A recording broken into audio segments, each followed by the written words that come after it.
ಪ್ರಜೆಗಳಾದ ನಾವು ಭಾರತವನ್ನು ಒಂದು ಸಾರ್ವಭೌಮ ಸಮಾಜವಾದಿ ಭಾರತವನ್ನು ಒಂದು ಸಾರ್ವಭೌಮ ಜಾತ್ಯತೀತ ಪ್ರಜಾಸತ್ತಾತ್ಮಕ ಗಣರಾಜ್ಯವನ್ನಾಗಿ ರೂಪಿಸುವುದಕ್ಕಾಗಿ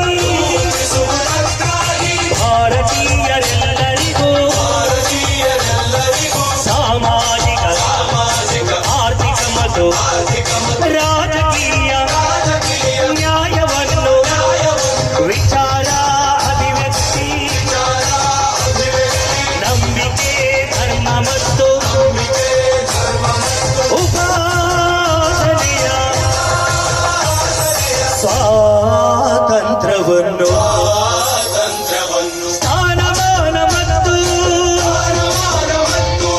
ಅವಕಾಶಗಳ ಸಮತೆ ದೊರೆಯುವಂತೆ ಮಾಡಲು ವ್ಯಕ್ತಿ ಗೌರವ ದೇಶದ ಏಕತೆ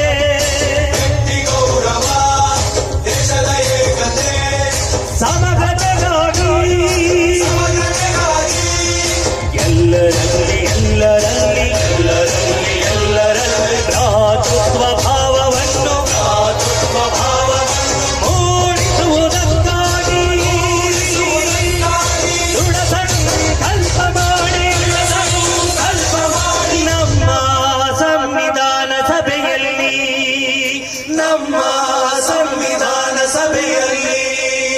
1949 ನವೆಂಬರ್ ತಿಂಗಳ 26ನೇ ದಿನ ಈ ಸಂವಿಧಾನವನ್ನು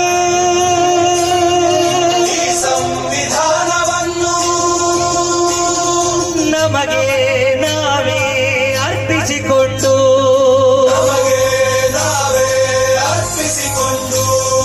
ಅಂಗೀಕರಿಸಿ ಶಾಸನವಾಗಿ ವಿಧಿಸಿಕೊಂಡಿದ್ದ